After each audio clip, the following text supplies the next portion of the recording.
À toutes et à tous, bonsoir et bienvenue à cette grande édition du Journal du Soir sur nos antennes. 2 pages rétrospectives vous seront proposées dans ce journal. L'une porte sur les activités hebdomadaires du chef de l'État, le président de la République, qui justement était ce dimanche dans le Congo central, où il a pris part à la cérémonie de clôture du centenaire de l'Institut Tumba. Le chef de l'État a même inauguré la plaque commémorative du centenaire. Vous verrez les images dans nos prochaines éditions. Et un invité ce soir sur ce plateau, le docteur Roger Kamba. Il est conseiller spécial en charge conseiller spécial donc du chef de l'État, en charge de la couverture santé universelle et coordonnateur de la Task Force présidentielle de lutte contre la Covid. Docteur, bonsoir et bienvenue. Bonsoir. Merci. Vous êtes notre invité ce soir et j'essaierai à vous tout à l'heure. Merci beaucoup.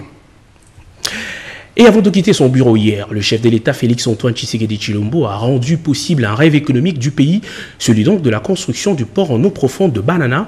L'accord y afférent a été signé hier avec justement DP World. La République démocratique du Congo vient donc d'obtenir l'élément qui conditionnait l'aboutissement du projet pont-route-rail qui la reliera au Congo-Brazzaville. Blandine Zovo.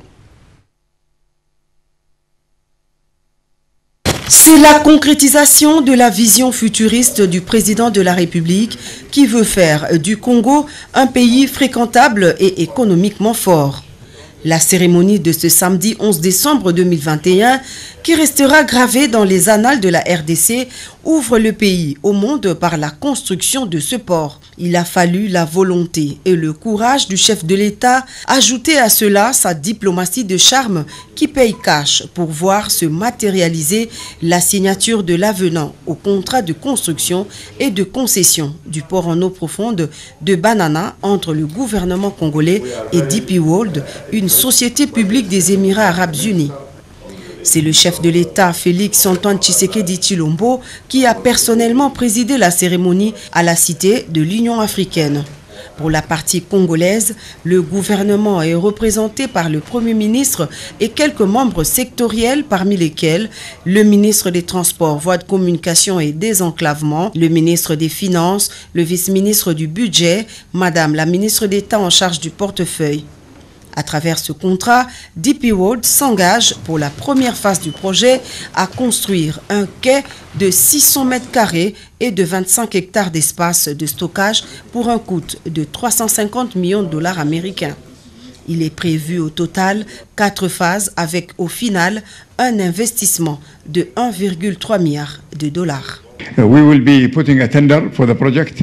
Nous allons nous mettre tout de suite donc sur le travail et nous allons mettre en place les appels d'offres donc en fait pour la construction de cette infrastructure, la construction aussi bien de l'infrastructure portuaire que la machinerie nécessaire pour l'opération du port qui nécessite un peu de temps. Nous allons nous mettre très rapidement donc en fait dans les appels d'offres et dès que nous sommes fixés par rapport aux contracteurs, nous allons démarrer immédiatement les travaux. Le contrat de construction du port en eau profonde de Banana dans le Congo central a été renégocié sous l'impulsion du chef de l'État Félix-Antoine Tshisekedi Tshilombo en vue de rééquilibrer les avantages dans le cadre du partenariat public-privé gagnant-gagnant conformément aux axes prioritaires du programme d'action du président de la République. Son Excellence, Monsieur le Président de la République, chef de l'État, est préoccupé par le développement de notre pays et le lancement des travaux du port en eau profonde va encore une fois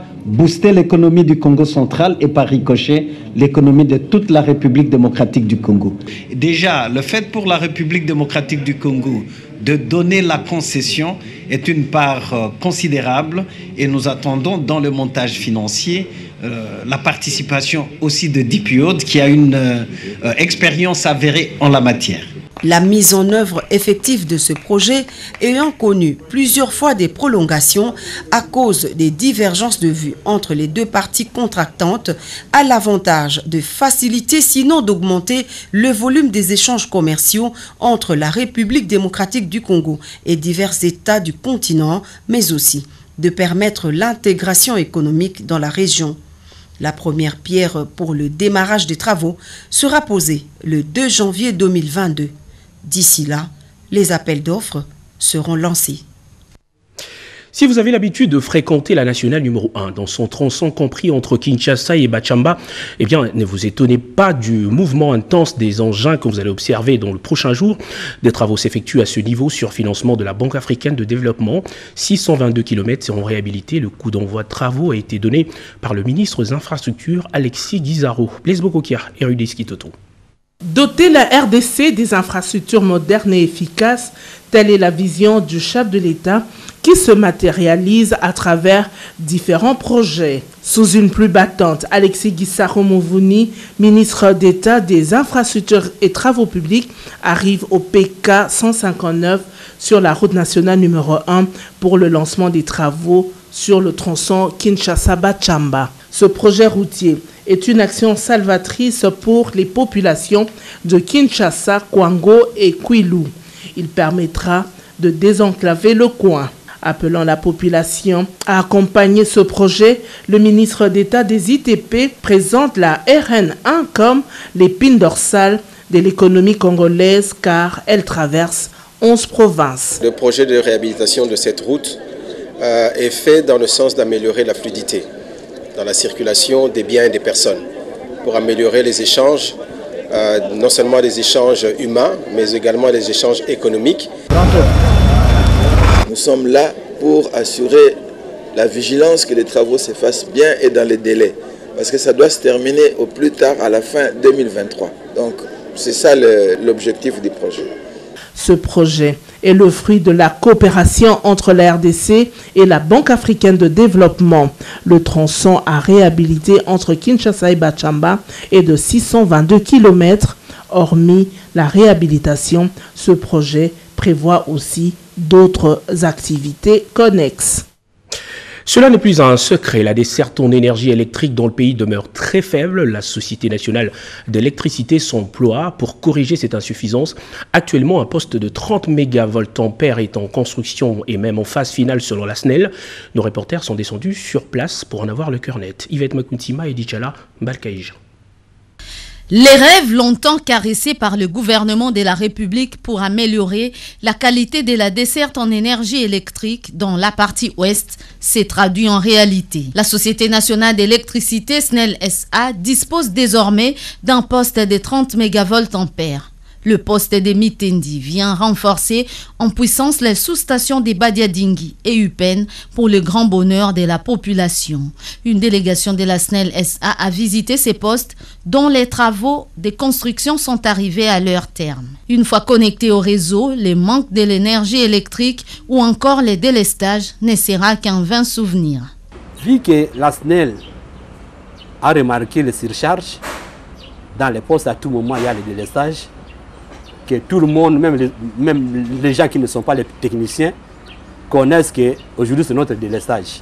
Par les biais du gouvernement pour construire ces postes. On disait que le souci c'était pour décharger les postes de Badading, qu'on ne puisse plus attendre le délestage de FEDER à Badading.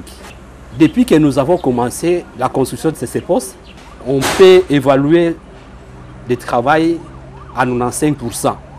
Donc pour dire que nous sommes dans les bons, le courant qui va vous alimenter, ce n'est pas seulement les anciennes cabines. La SNEL a pensé à ajouter quelques cabines. Le poste de Mitendi a une capacité de 30 mégavoltampères. Ceci va permettre d'alimenter non seulement la population de Mitendi, Badiadingi, mais aussi de suppléer en énergie le poste de la régie des eaux Mitendi pour son meilleur fonctionnement. Devoir d'accompagnement oblige. Le directeur général de l'Agence nationale pour la promotion des investissements, ANAPI, et la délégation du Conseil d'agrément poursuivent la série de visites de projets agréés au Code des investissements. Ils sont actuellement au Congo central. Voici en images et commentaires l'étape de Lukala et Kimpese.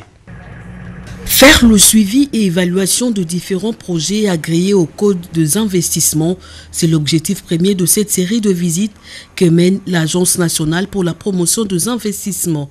Dans les Congo central, la cimenterie de Lukala est la première cible de l'équipe d'agrément constituée de délégués de la présidence, de la primature, du ministère du Plan et du Travail, de la DGDA et de la DGI. Conduite par le directeur général de l'ANAPI, Anthony Kinzoka Molé, l'équipe a, outre la collecte des doléances, visité les différentes étapes de la production du ciment avec un regard admiratif sur les machines acquises par l'entreprise grâce aux avantages leur accordés par le Code des investissements. Quelques kilomètres plus loin, la délégation découvre la SICO Cimenterie du Congo, une entreprise aux installations prêtes à produire, mais butée encore à quelques problèmes, notamment celui d'approvisionnement en énergie électrique. L'équipe, là aussi, a enregistré les doléances et visité les machines avant de se rendre chez Bakansas, une firme spécialisée dans la fabrication des emballages pour sacs de ciment. C'est ici que s'approvisionne la Silou par exemple. Avec le Code des investissements, on a été accordé des exonérations sur nos biens d'investissement et avec aussi un peu de l'aide avec les impôts pour les prochaines 4 ans. L'équipe de l'ANAPI a tout de suite mis le cap vers Mwanda, prochaine étape de sa tournée au Congo central.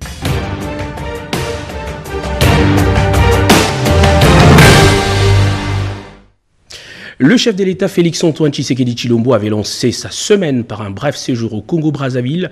À son retour, le président de la République a aligné des audiences avec plusieurs personnalités du monde économique et de développement. La directrice générale du Fonds monétaire international était parmi ce visiteur du chef de l'État. Pierre Kibambe Somwe revient sur la semaine du garant de la nation. Le palais du peuple de Brazzaville a servi de cadre à la signature de la déclaration conjointe et de l'accord bipartite sur la collaboration énergétique entre la République du Congo et la République démocratique du Congo.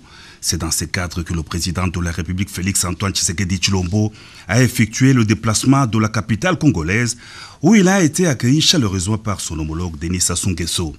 Surnommé boucle de l'amitié énergétique avec comme partenaire privilégié le prince héritier des Émirats arabes unis représenté à la cérémonie, la déclaration conjointe a été signée par les deux chefs d'État. Il s'en est suivi la signature de l'accord bipartite sur la coopération énergétique entre les deux Congos par les ministres respectivement des hydrocarbures du Congo-Brazzaville, Bruno Jean-Richard Itoa, et son homologue de la RDC, Olivier Moïse Mokalenk. La directrice générale du Fonds monétaire international, Kristalina Georgieva, a séjourné à Kinshasa, en RDC. Elle a été reçue par le président de la République, Félix-Antoine Tshisekedi Tshilombo, pour un tête-à-tête suivi d'une réunion élargie aux ministres sectoriels. La patronne du FMI a exprimé son admiration pour l'effort de mobilisation des recettes auquel s'attelle le gouvernement de la RDC, avec à la clé une gestion efficiente de l'économie soutenue par la qualité des dépenses. Le soutien du Fonds monétaire international à ces réformes s'est traduit notamment par l'octroi d'1,5 milliard de dollars au titre des facilités élargies pour le crédit. En outre, la RDC pourra être comptée parmi les bénéficiaires de près de 100 milliards de dollars en faveur de pays ayant des besoins plus accrus, des fonds à mobiliser auprès de pays à économie forte. Un message du président du Bénin, Patrice Talon, a été remis au chef de l'État, Félix-Antoine Tshisekedi Tshilombo, par le ministre d'État béninois en charge de l'économie et des finances, Romuald Wadani. L'homme d'État béninois s'est félicité de l'excellence des relations bilatérales entre Cotonou et Kinshasa. Un mémorandum de 500 millions d'euros a été signé entre la République démocratique du Congo et l'Agence française de développement en présence du président de la République Félix-Antoine Tshisekedi Tshilombo.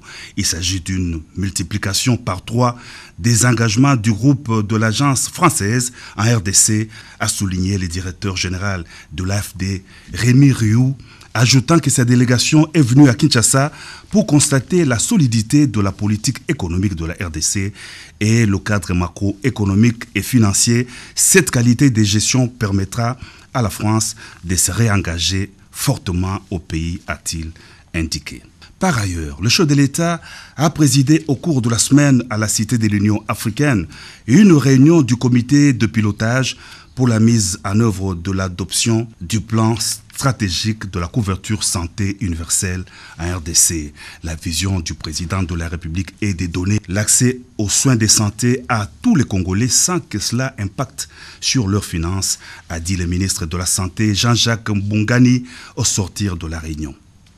À l'invitation du président Joe Biden, le chef de l'État, Félix-Antoine Tshisekedi Tshilombo, a participé par visioconférence au sommet pour la démocratie, la lutte contre la corruption et la protection des droits de l'homme organisé par les États-Unis d'Amérique.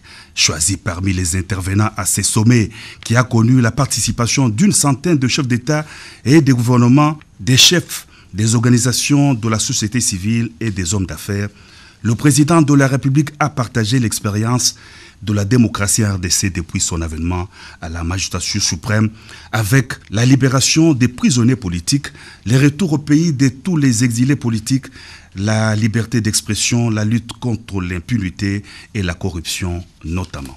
Retombée du sommet sur l'accélération de l'adaptation en Afrique à la COP26 à Glasgow, en Écosse. Le président, directeur général du Centre global d'adaptation, une organisation mondiale, professeur Patrick Vergolgen, séjourne à Kinshasa, conduit auprès du président de la République Félix-Antoine Tshisekedi Tshilombo par la vice-premier ministre, ministre de l'Environnement Eve Bazaïba. Il a annoncé l'application prochaine du programme d'adaptation qui devra mobiliser 25 milliards de dollars américains en 5 ans en faveur de l'Afrique, le continent qui n'a pas occasionné le changement climatique, mais qui souffre d'une situation causée par une autre partie de la planète. Pour la République démocratique du Congo, pays solution, le PDG du Centre mondial d'adaptation a indiqué qu'un programme national, le tout premier du genre, sera signé avec son institution. Les bureaux et les membres de la plénière de la Commission électorale nationale indépendante ont échangé avec le président de la République Félix-Antoine Tshisekedi Tshilombo à la Cité de l'Union africaine. Le président de la CENI, Denis Kadima, a inscrit ces échanges dans le cadre de leur mission de rencontrer les parties prenantes nationales et les partenaires internationaux, ajoutant qu'ils vont aussi se rendre auprès de toutes les autres institutions. Le président de la CENI compte organiser les élections libres en termes de qualité et de promptitude dans les délais constitutionnels. La visite en RDC de la directrice générale du FMI que vous avez vu précédemment a figuré parmi les faits majeurs d'actualité de la semaine, aux côtés bien sûr de la liberté provisoire accordée à Vital Kamerhe, ancien directeur de cabinet du chef de l'État, et tant d'autres sujets d'actualité sélectionnés et commentés par Françoise Ouelabouaki. Voici l'essentiel de l'actualité de la semaine. La nouvelle a fait l'effet d'une bombe. L'annonce est partie d'un tweet confirmant la libération de Vital Kamerhe. L'ex-directeur de cabinet du chef de l'État a effectivement obtenu une liberté provisoire sur décision rendue publique le lundi dernier. Manifestation devant le siège de l'ordre des médecins. Ils sont tous formés dans des universités dites non viables. Ils ont battu le pavé pour réclamer l'obtention des numéros d'ordre pour devoir prêter serment comme les autres. Premier séjour de la directrice du FMI à Kinshasa, Kristalina Georgieva se fait l'avocate de la RDC au prochain conseil d'administration du fonds le 15 décembre prochain. Elle a salué les progrès réalisés dans le cadre de la lutte contre la corruption et les dépenses sociales. Mutualisation des efforts FARDC UPDF n'est nullement l'aliénation de la souveraineté nationale de la RDC. La communauté internationale devrait soutenir cet effort d'éradication des forces négatives qui menacent la sécurité du Congo, de l'Ouganda et par ricochet mettent en mal la sécurité internationale. C'est la communication faite par le patron de la diplomatie congolaise au corps diplomatique. Traque contre les forces négatives, les FARDC et la MONUSCO vont mener des opérations conjointes. Les deux parties ont signé une directive définissant la collaboration entre l'armée et les forces onusiennes. Application du juste prix. Après la réduction du coût des billets d'avion pour les vols domestiques, le ministère de l'économie s'attaque à la structure des prix des médicaments. Il a été fait sur le marché un constat de surfacturation des produits pharmaceutiques qui serait dû aux taxes. Célébration Journée internationale de la lutte contre la corruption le 9 décembre. Cette année, le thème retenu, votre droit, votre défi, dites non à la corruption. La ministre de la Justice a appelé les agents de l'État à changer des mentalités. Procès Chebea, Paul Mouilamboué clame son innocence. Accusé pour association de malfaiteurs, l'ancien chef du protocole de l'inspection générale de la police aurait appris la mort des victimes à travers les caméras de surveillance depuis son bureau. Coup de filet de la police, un camion citerne avec immatriculation étrangère transportant des câbles électriques cannibalisés et autres lingots de cuivre a été intercepté au Haut-Katanga. Des enquêtes ont été initiées pour établir les responsabilités. Présentation d'un réseau de 3 criminels spécialisés dans des recrutements pour le compte de la police. Ces inciviques ont tenté d'escroquer des autorités de la République. Des effets militaires ont été retrouvés sur eux ainsi que des grades des officiers supérieurs. Affaire immunité parlementaire du sénateur Augustin Matata Pogno, le bureau Bahati attend la notification de la Cour constitutionnelle pour le réhabiliter, comme ce fut le cas pour la levée de ses immunités. Réponse directe du président du Sénat à l'intervention de l'ex-premier ministre en plénière. Et je vous l'annoncer en ouverture de ce journal, l'invité de ce soir, c'est donc le docteur Roger Komba, il est conseiller spécial du chef de l'État en charge de la couverture santé universelle et coordonnateur de la task force présidentielle de lutte contre la Covid-19. Docteur, bonsoir et bienvenue. Bonsoir Patrick, merci. Alors, on le sait, nous sommes le 12 décembre et le monde célèbre la journée de la couverture santé universelle. En des termes un peu plus clairs et simples, c'est quoi la couverture santé universelle? Merci Patrick. Alors, la couverture santé universelle, c'est une vision et une stratégie qui permet en fait le développement. Alors, pourquoi c'est une vision et une stratégie qui permet le développement? Tout simplement parce que la santé est la chose la plus importante pour toute population. Et tous les pays qui se sont développés sont des pays qui ont permis que leur population soit en bonne santé. Parce que la bonne santé permet de produire, permet d'épargner et permet de consommer moins les ressources dont on dispose. Et la couverture santé universelle, c'est le fait de permettre à chaque citoyen d'avoir accès aux soins de santé avec 2 conditions. La première condition, c'est que ces soins soient de qualité. Et la deuxième condition, c'est que ces soins n'entraînent pas une ruine financière. Donc c'est ça la définition de l'OMS. Soins de santé de qualité pour tous, c'est pour ça qu'on parle de couverture, parce qu'on couvre tout le monde. Ces soins sont de qualité et ces soins n'entraînent pas de ruine financière, n'entraînent pas de difficultés financières. Docteur, c'est certainement qu'il y a des gens qui se posent la même question à la maison en ce moment. Quel est l'impact réel de la couverture santé universelle sur la vie de la population, s'il faut donner des exemples? Alors c'est très simple, je vais vous dire, c'est que la couverture santé permet d'éviter. Aujourd'hui, nous savons qu'il y a 100 millions de personnes, retenez bien le chiffre, 100 millions de personnes qui tombent dans la pauvreté chaque année parce qu'ils payent leurs soins directement.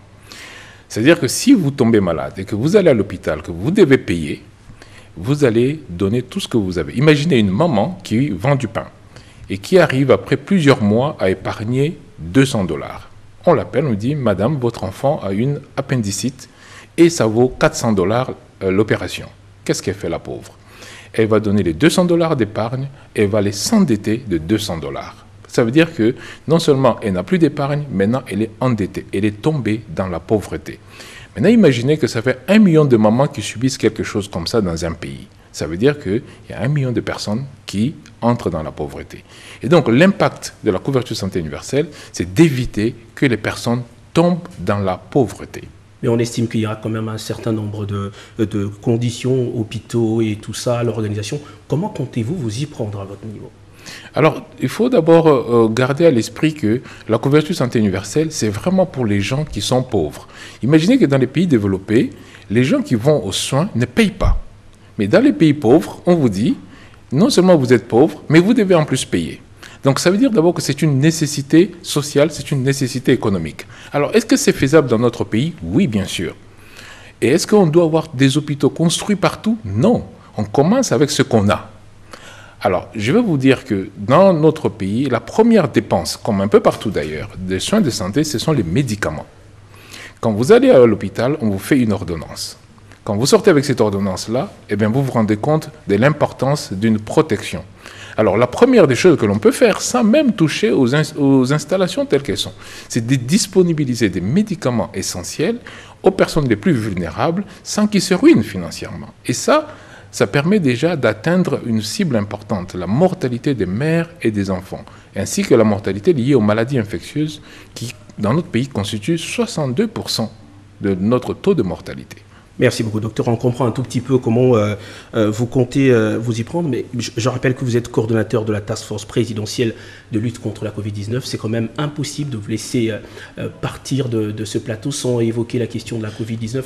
Qu'est-ce qui se passe actuellement à Kinshasa et dans le pays? Grippe ou Covid?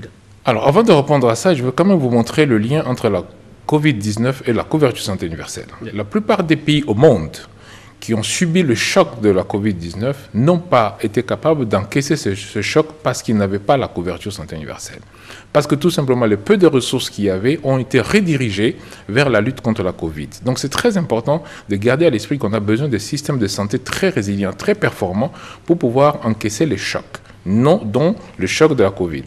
Alors la situation actuelle, nous ne sommes pas sur une planète différente. Nous sommes sur la Terre où on voit que dans tous les pays, le nombre de cas de Covid augmente. Et augmente avec un nouveau variant qui malheureusement est très très contagieux. Alors c'est impossible de penser que les Congolais qui voyagent partout soient épargnés de ça. Maintenant, la Covid présente les mêmes symptômes que la plupart des maladies virales que nous avons d'habitude. Et donc, la vraie question, c'est qu'est-ce qu'on fait quand on a les symptômes qui se ressemblent tous? C'est de se faire tester pour s'assurer qu'on est dans une grippe ordinaire ou dans une crise liée à la Covid. Se faire tester pour donc connaître son état et se faire soigner.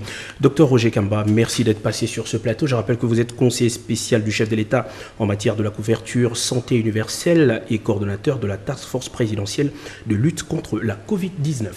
Merci beaucoup, Patrick.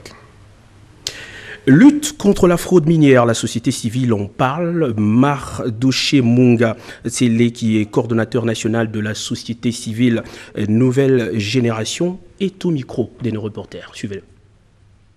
C'est une question très très importante. Plusieurs fois nous nous sommes mis à travailler. La nouvelle génération a fait son état des lieux dans les différentes provinces. Nous avons trouvé qu'il fallait mettre en place un programme pour décourager les antivaleurs dans le cadre institutionnel. Vous savez que l'évasion fiscale ou la fraude fiscale, c'est un élément très très important.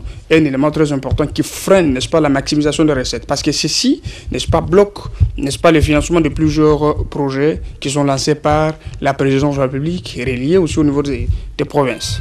Et je pense qu'il faudrait d'abord commencer par, n'est-ce pas, lutter contre la fraude minière, la fraude fiscale avec des mécanismes robustes qui sont taillés, adaptés aux réalités de l'heure. La lutte contre la fraude minière, la fraude fiscale est très importante. Parce que vous savez, aujourd'hui, avec l'avènement de l'accès à la couverture de santé universelle, lancé par le président public, ce projet, c'est un grand projet, un projet phare qui rencontre les besoins de la population. Et ça peut prendre en charge plusieurs vulnérables de différentes catégories. Mais ce qui est important, c'est que le chef de l'État ne peut pas parvenir à la réalisation de ces projets si, n'est-ce pas, l'État n'est pas à mesure de lui mobiliser des recettes, n'est-ce pas, capable de mettre en exécution ce projet. Mais ce qui est important à retenir aujourd'hui, la société civile que nous représentons, n'a pas seulement pour objectif de décourager le mal de manière superficielle, c'est aller dans le détail, mettre en place des mécanismes qui peuvent marcher ensemble avec les institutions, n'est-ce pas, pour permettre à l'État d'avoir assez de moyens et financer des projets comme ce projet que le chef de l'État a lancé. L'accès à la couverture universelle de santé, c'est un cheval de bataille du chef de l'État. Dans son programme d'action, je pense, il est important que nous mettions l'accent, n'est-ce pas, sur la lutte contre la fraude minière, la fraude fiscale. Déjà, il y a des avancées sur place de la province du là-bas, ma province, que nous félicitons, que nous encourageons. Mais on ne peut pas se borner là. Nous sommes obligés d'aller au-delà, n'est-ce pas, des efforts pour neutraliser ces comportements de manière définitive et permettre aux générations futures, aux futurs animateurs, d'avoir la facilité dans la gestion des choses publiques et mettre à la disposition de notre peuple ce qu'ils ont besoin. Toujours dans le secteur de la santé, sachez qu'un homme d'affaires congolais nommé Cissé Kassongo vient de lancer un projet de morgue en République démocratique du Congo. Il s'agit d'un projet né du contexte de la Covid-19. Explication.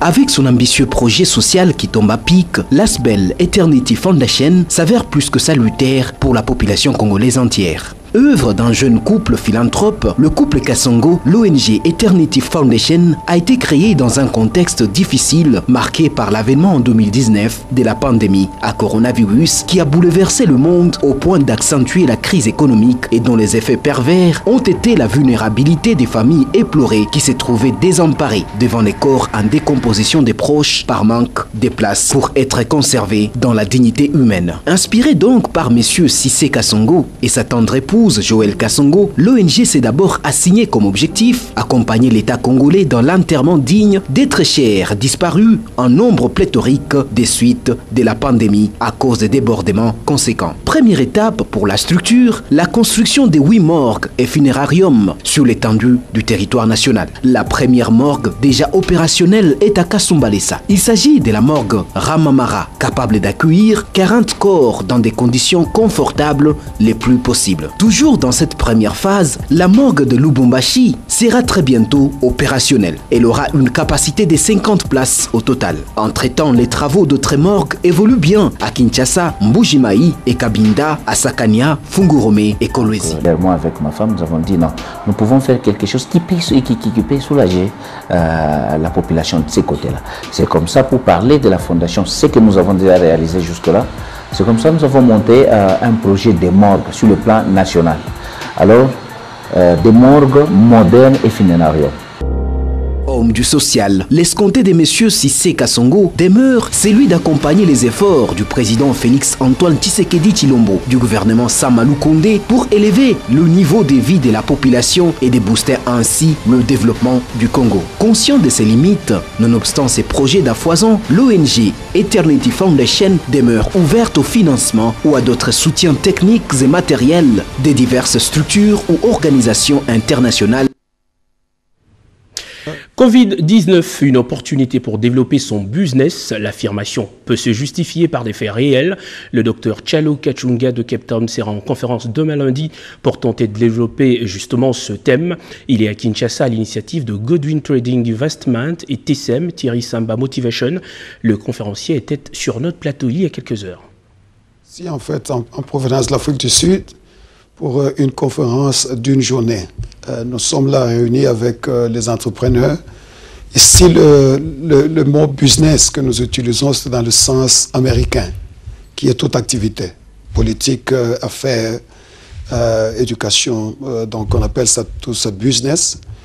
L'objectif principal, c'est que dans mes recherches et mes études, je suis arrivé à comprendre que si un conducteur ou un dirigeant s'améliore de 5%, son entreprise s'améliore entre 15 à 20%.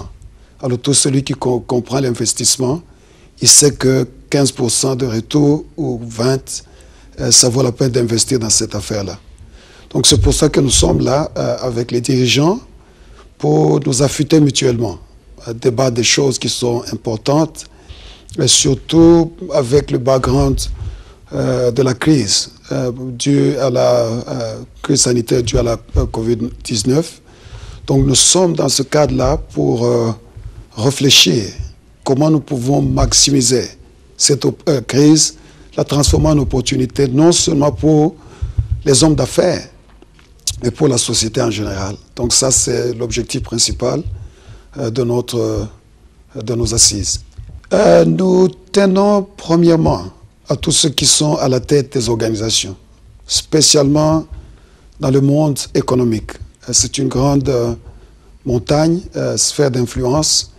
Donc si notre économie peut encore redémarrer, je crois que l'avenir du Congo sera sur une bonne piste. Nous invitons tous ceux qui comprennent les enjeux, donc dans tous les secteurs. En fait, ici, business, il ne faut pas se focaliser seulement sur ceux qui achètent et vendent, mais les décideurs dans tous les domaines. Ici, on utilise business dans le sens du mot anglais, américain.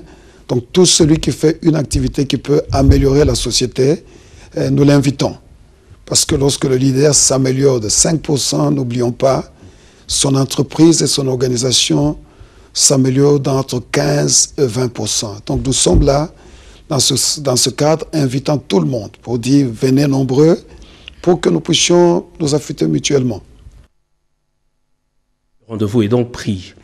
La crise de la Covid-19 continue d'inspirer. 7 chercheurs congolais ont mis ensemble les résultats de leurs réflexions pour donner au monde scientifique un document intitulé Covid-19, un nouveau problème de santé publique mis au point d'une stratégie de contrôle applicable au contexte de la RDC. Ricky Nzouzi nous fait découvrir ce nouveau-né du monde scientifique. L'impact négatif de la Covid-19, toujours visible dans les différents secteurs de la vie humaine. Depuis le 8 décembre 2019, que ce syndrome respiratoire aigu sévère s'est déclaré, il remet en cause la résilience de tous les systèmes de santé mondiaux, malgré les mesures drastiques prises par les autorités pour contenir sa propagation. Face à cette problématique, un groupe de chercheurs congolais, avec à leur tête le professeur Dr Faustin Tchenge, vient de mettre au point une stratégie de contrôle de la Covid-19 qui soit applicable au contexte de la République démocratique du Congo, grâce à une analyse verticale qui a permis d'abord de mieux comprendre la Covid comme maladie et comme problème de santé publique émergent. Il faut que la population porte son masque, qu'on doit se désinfecter les mains. Donc ça sont des mesures qui doivent être associées notamment à la vaccination. Est-ce que ces mesures revêtaient des évidences scientifiques? Nous avons passé en revue chaque mesure. Quelle est son efficacité? Est-ce que c'est une mesure qui permet justement à pouvoir influencer le cours de la maladie? Quelle est son efficience? C'est-à-dire, est-ce qu'il y a un rapport coût-efficacité? C'est-à-dire, lorsqu'on met cette mesure au Congo, est-ce qu'on est capable de pouvoir prendre cela, comme on le dit tout à l'heure? Est-ce qu'ils sont capables de pouvoir acheter les masques? Est-ce que la population peut acheter les masques, ainsi de suite? Cette stratégie aligne les interventions promotionnelles, préventives et curatives efficaces et acceptables, pouvant constituer la base de la stratégie nationale de contrôle de cette pandémie. La formule baptismale de l'ouvrage Covid-19, un nouveau problème de santé publique mis au point d'une stratégie de contrôle applicable au contexte de la République démocratique du Congo, a été prononcée par le professeur Prince Kaumba Lufunda. Vous avez toujours été... Stop au tribalisme pour un Congo fort réuni. Le slogan alimente toute une campagne contre le fléau tribalisme. Campagne lancée par la fondation Akare, que conduit l'ex-ministre de l'économie Akassia Bandouboula, José Baïtombo. Stop au tribalisme pour un Congo fort et uni, l'ex-ministre de l'économie nationale Akassia Bandouboula Mbongo, président de l'ASBL Fondation Akare, a rencontré le membre de la fondation pour leur expliquer le bien fondé de lutter contre ces fléaux qui gangrènent la société congolaise, le tribalisme. Cette campagne est une occasion d'accompagner le président de la République, Félix-Antoine Tshisekedi, dans cette lutte. Le tribalisme fragilise l'unité nationale. Pourtant, nous avons besoin d'un Congo uni et fort, a-t-elle ajouté. Nous avons voulu accompagner le président de la République, le chef de l'État, son Excellence M. Félix-Antoine Tshisekedi, dans sa vision d'éradiquer le tribalisme. Et donc, nous sommes toujours dans cette perspective. Et pour cela, nous avons organisé cette réunion pour lancer une campagne contre le tribalisme, parce que vous savez très bien que c'est un fléau qui gangrène notre population, notre nation. En tant que membre de la Fondation, mais aussi en tant que patriote, nous avons tous le devoir civique et patriotique d'informer la population, de sensibiliser la population contre ces fléaux, c'est-à-dire en donnant des messages allant dans le sens de lutter contre le tribalisme et en encourageant l'unité et la cohésion nationale. La rencontre du carrefour de jeunes était une opportunité de préparer la sortie officielle de l'ASBL Fondation Akare. Entendez Akassia en action pour la fin du mois en cours.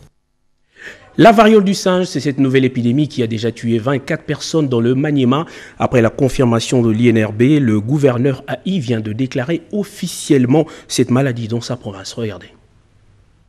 Avec à sa tête Afani Idriss Mangala, gouverneur intérimaire du Maniema, cette équipe de dirigeants de la coordination provinciale de l'Union sacrée de la Nation a été présentée à l'assistance ce samedi 11 décembre 2021 sous une salve des ovations, et ce, après la lecture de l'acte de désignation consensuelle par les partis politiques présents au Maniema et qui embrassent cette vision du président de la République Félix-Antoine Tshisekedi Tshilombo, constitué de 25 personnes venues de différents partis politiques, regroupements et personnalités politiques, ainsi que d'un comité de sages. Cette équipe de la coordination de l'Union sacrée Maniema se fixe l'objectif de porter haut cette vision du chef de l'État et propager son idéologie en vue de doter Félix-Antoine Tshisekedi Tshilombo la majorité d'élus à tous les niveaux en 2023. C'est maintenant ou jamais que le président de la République,